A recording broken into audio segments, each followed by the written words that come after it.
አጨብጭቡላቸው ዘመታው ምንድነው ሙሽራና ታሞት በእኛ አገር ክብር ነው አረ ዘመድዬ እናንዬ እንዴት ነሽ የአባቱ ደግነት አይደለም በወሬ ወገን ተጠራርቶ መሰከረ ዛሬ የእናቷ ደግነት አይደለም በወሬ ወገን ተጠራርቶ መሰከረ ዛሬ እናንዬ እንዴት ነሽ ነይ ደማም ነይ ደማም ነይ ደማም ነይ ደማም አንደኛ ሚዜያችን ፈጣን ነው ቀልጣፋ አይን አይኗን እያያት እሷ ልቧ ጠፋ በትዳር ማግባቱ ሙሽር ደስ እያለው ሁለተኛው ሚዜ ቅናቱ ገደለው ሶስተኛ ሚዜያችን ትዳር አለህ እንዴ ልጅቱ ደበራተው አጫውታት አንዳንዴ አራተኛው ሚዜ አሁን ትዳር ይዞን ሆኗል ወግ አክባሪ ድሮ እሱ ነበረ በርጭቆ ሰባሪ በርጭቆ ሰባሪ በርጭቆ ሰባሪ ወይ ወይ እንዴ ወይ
ጸሎት ተቀበይ እናታችን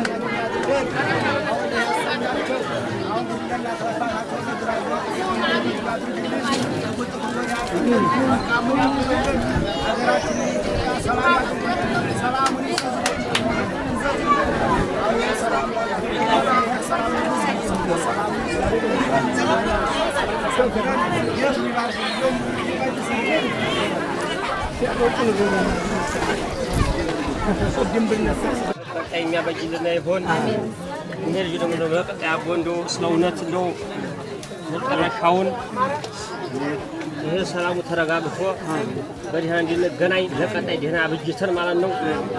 ይሄን ምናምኑ ወዲያ ብሎ በደህና እንድንገናኝ እግዚአብሔር ይስጦ፣ እግዚአብሔር ይስጦ፣ እግዚአብሔር ይስጦ ይሩ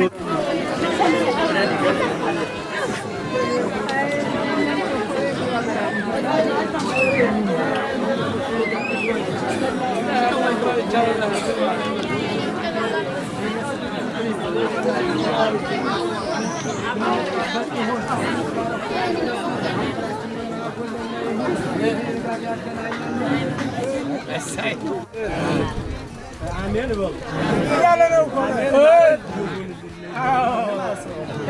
እግዚአብሔር ያክብርልን፣ ቤተዘመድ እግዚአብሔር ይስጥልን። እንግዲህ ቅዱስ ጳውሎስና መቼም አባቶች እያሉን የመመረቂያ ግዴታ መቼም የያዝኩትን ወርውሬ ልሂድ ብዬ ነው አደየሩ ይኸው ስለሆነ ብዬ ነው። ስለዚህ እግዚአብሔር ያክብርልን። ቅዱስ ጳውሎስ በመልእክቱ ምን አለ? ቢቻላችሁ እንደኔ ሁኑ፣ ባይቻላችሁ ግን አንድ ላይ ተወሰኑ አለ። ይህን ጋብቻን ሲቀድሰው ጋብቻ ቅዱስ ነው። አባቶቻችን እነ አብርሃም እነ ሳራ ሲጋቡ በነገራችን ላይ ይህን ዓለም እኛ ለኮንትራት እንጂ ያው የሚያስደስት ዓለም አለመሆኑን ጌታችን መድኃኒታችን ኢየሱስ ተናግሮታል። ስለዚህ ታዲያ በዚህ ዓለም ስንኖር አንድ መናኛ አባት ምን አሉ ይባላል? ከባህታውያንና ከዓለማውያን ማይረጉ ማን ከፍላል አሏቸው። ባህታውያን እኮ ለራሳችን ብቻ ነው፣ ለነፍሳችን ብቻ ነው፣ ለሀገርም እንጸልያለን። በእርግጥ ግን ዓለማውያን ይበልጣን ብዬ ነው የምገምተው አሉ። እንዴት ይሄን ይላሉ? እናንተ ዛበሳችሁ ድንጋይ ተንተርሳችሁ ቅጠል በልታችሁ ነው፣ እኛ ዓለማውያን እህል በልተን ነው እንደ ማይረጉ ትንሽ ከፍ ያላችሁ አሏቸው። አይ ዓለማውያንማ ገበሬ በምርቱ ዓለምን ያስተዳድራል። ገዳማትን ቢባል ቀሳውስትን ቢባል መንግስታትን ቢባል በምርቱ የማይመግበው ገበሬ ዓለማውያን የለም። አንድ ሁለተኛ ነጋዴያን የሚባሉ ነጋዴ ሐዋርያቱ ገበሬ ሀምቱ ሁለት ሶስተኛ ጳጳሳቱ መነኮሳቱ ነገስታቱ ንግስቲቱ የምትወለደው ከዓለም አባቶችም ይናገራሉ ማለት ነው። እና ስለዚህ እቺ ልጅ ምሳ ልጅ ናት። እግዚአብሔር በሚያውቀውና በሚፈቅደው ያው የእግዚአብሔርን ጸጋ እንድትላበስ እኔ ምኞታለኝ። እግዚአብሔር ይፈቅዳል ብዬ አስባለሁ። እግዚአብሔር እንደ ልቦናዋን ይፈጽምላት። ልጁም ወልደ ሚካኤል ነው የሚባለው ባለቤቷ ነው። ስለዚህ አባቶቻችን ወንድሞቻችን እነሱን ታሳቢ በማድረግ ነው እዚህ ሁላችንም የተሰበሰብነው አይደለም። ስለዚህ ሀሳባቸውን እግዚአብሔር ይፈጽምላቸው፣ ደግሞ በክርስትናው ያገናኘን። አንዳንድ አባቶች እንዲህ አሉ፣ እንደው ሰው ሲጋባ በክርስትናው እንገናኝ ይላሉ፣ ሲወለድ ደግሞ በሰርጉ እንገናኝ እንላለን። ለምንድን ነው አዋጭ? አሁን ሰው ተጣጣባት ነው፣ ወደ 80 ዓመት ሽማግሌ ነው፣ የ40 ቀን ህፃን ክርስቲያን ሰርጉ እስከሚበላ የሚወጡ እንደው እንዴት ነው አሏቸው። ልጅ እስከሚያልቅ የምን እንዲያስቀር እንዴ ልጅ እየጸለይኩ እኮ ነው የሚለው እና ስለዚህ ሁላችንንም ይህ ዘመን የከፋ ዘመን ነው። እዚህ ክፉ ዘመን ሰውሎ ከደገኛው ዘመን ያድርሰን። ዶሮቢ ክበዱ እናታችን እግዚአብሔር ይስጥልን። መቼም ጸጋን እናት አባት ወልዶ ለዚህ ክብር ሲደርስ ጸጋን እናት አባት እንደምታውቁት እንደው ከመረገዛችን ጀምሮ ነው ወልጅ ስላየው በዛው ከመረገዛችን ጀምሮ መቼም ጭንቀት የእናትና የአባት ነው። ስለዚህ እናት አባት ያስተምራል። እግዚአብሔር ግን በፈቀደው ነው የሚያደርገው። ወንድሞቻችን እህቶቻችን ትምህርት ጨርሰው ነበረ፣ ወደ ውጭ ሄደዋል። እንግዲህ ካለው ከዘመን አንጻርም ብዙ የተፈጸመ ችግርም አለ። እግዚአብሔር ችግርን አስወግዶ ትውልድ እንድናፈራ እግዚአብሔር ይፍቀድልን። የተዘመዱ ክፉ ያግኝብን። አባቶቻችን ጸጋችሁን ያላብሰን። ልጆችን ውለዱ ይክበዱ። ኢትዮጵያ ሀገራችንን ሰላም ያድርግልን። መቼም ለሰላም ትልቅ ጸሎት ያስፈልገናል።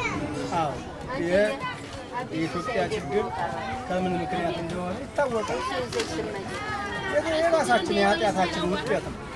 የኃጢአታችን ውጤት ስለሆነ ኃጢአታችንን ይቅር ብሎ መድኃኒዓለም ኢየሱስ ክርስቶስ ኢትዮጵያ ሀገራችንን ወደ ነበረችበት ወደ ቀድሞ ሕይወቷ ይመልስልን። ኢትዮጵያ ሀገራችንን ይባርክልን፣ ይቀድስልን። እናታችን እድሜ ይስጥልን። አሁን በኋላ ሰው ይወልዳል፣ ያሳድጋል። ሲጀመር ጋብቻ እኮ በስጋው ደግሞ ነበር የተፈቀደልን። ታዲያ ግን ደግሞ አብዛኛው ምን ይላሉ? ስጋው ደግሞ እኮ የተፈቀደው ለክርስቲያን በሙሉ ለቄስ ብቻ አይደለም። ተጋቡ በስጋው ደግሞ ስንላቸው ምን ያሉ? አይናችን ይጠፋል ይላሉ። የኛ አይን በይጠፋ ይሄ ምን መሰላችሁ? ለአመክንዮ ምክንያት ነው። እንግዲህ በስጋው ደግሞ ያልተጋባችሁ ለስጋው ደግሞ ያልታችሁ፣ ያላገባችሁ ደግሞ በስጋው ደግሞ የምታገቡ ይፈልጋችሁ። የወንድማችንና እህታችን ደግሞ መቼም ስጋው ደግሞ አበላገር የለም እንጂ እነሱ ህይወታቸው እንደነበረ እንነጋገራለን። ስለዚህ አሁን እዛ ቢሆኑ ደስ ይለኛል። እንዴት ብትሉ በአንድ ወንጭ ሁለት ወፍ ይባላል። እዛ እየሰሩ አይደለም እኮ ያሳድጋል። ስለዚህ እነሱ ወልደው ደግሞ እየላኩ የምታሳድጉ ያድጋቸው። አሁን በጋራ ምን በላቱ እናታችን ሚስትም ታሪክ ሰማ ይቺ እናታችን በከራበታ ያሳደገችን ትላለች። ስለዚህ ሰው ተወደደ ውጤት ነው ደግሞ ይሄ ውጤት ምንድን ነው? በጸሎት እግዚአብሔርን በጸሎት የማትረሻ ለእናቷ ያላት ልጅቱ ስጋው ደግሞ ትቀበልላት። ስለዚህ ደግሞ የክብር ካባ የምትለብስበት ጊዜ ይስጥ። እግዚአብሔር አምላካችን በውጭ ያሉ ልጆች ይጠብቁ። አዎ እግዚአብሔር ጸሎት ሲገሰማ በነገራችን ይህም በአቅሜ ልጅ በደካማ አንደበቴ ጸሎታ ለማርያም ወስበታ ለወለተ ማርያም ሳለ እግዚአብሔርን እየተባይለ ያጅ